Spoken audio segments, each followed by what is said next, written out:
Assalomu alaykum.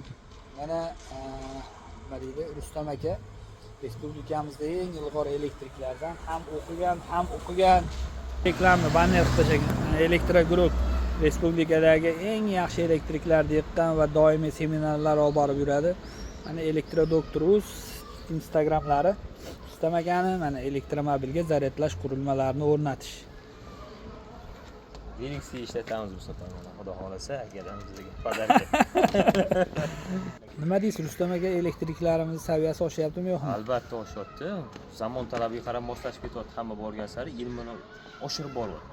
Kundan kunga ko'rayotgan kontentlardan ko'rsagan bo'lamini, qilayotgan ishlardan ko'rsatadi. Hammaga omad, mana shunaqa bilimlarni oshirib, o'qib, izlanib, elektriklar deganda O'zbekiston ko'z oldiga kelishgan butun dunyoni.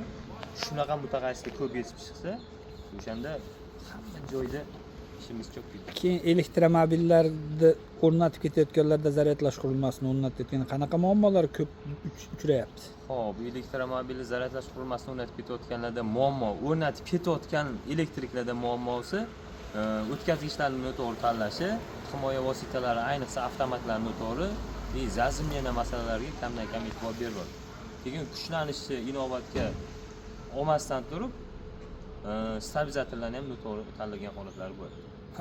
Bunaqa holatda nima muammolar yuzaga kelyapti keyin zaryadlash qurilmalari? Xo'p, noto'g'ri himoya vositasini tanlashi, misol uchun relay напряжение qo'ymasligi, zaryadchiga kuydirishga, invertor kuydirishga, to'g'ri stabilizator tanlamasligi ham zaryadchiga ham, invertorga ham kuydirish yo'q degan holatlari bo'lgan bizda. Xo'p, avtomatlarni noto'g'ri tanlashi o'sha qisqa muddat ishlab turib avtomatlar birdan tashlab yuboradi. Qizib, boshqa ko'ngilsiz hodisalar bo'lganini biz shaxsan men ko'rdim. Chunki 7 kilo joyda sifatsiz zaryadchilar oqibatida 11-12 kilovatgacha olayotgan joylari bor. Hech normalisi ham 10-12 kilovat, 11 kilovatgacha. Misol uchun u 32 amper oladi, 32 amper oladi degani 32 tali avtomat qo'yib qo'yish kerak degani emas. 32 amperni u ko'tara oladi avtomat, lekin doimiy ravishda ko'tarib tura olmaydi. Chunki uzoq muddat turadi. 10 soat, 12 soat turganning hisobiga uni mamlakat joyidagi olmaydi. Mana plastmassa qizigandan keyin metal, даже plastmassa ming original zo'ri bo'lsin, dunyodagi eng yaxshi brend bo'lsin, to'g'ri tanlanmagan har qanday elektr uskuna hech qachon o'zini vazifasini bajarib bera olmaydi. O'shaning uchun hamma narsani nima deydi, to'g'ri tanlash kerak. Bekorga aytilmaganda shu narsalar to'g'ri tanlangan qurilma ming arzonchi variant bo'lsa ham yaxshi ishlaydi. Zaryadlash qurilmalarini o'rnatishda yoki elektrik tanlashda ham adashmanglar. Sog' bo'lasizlar.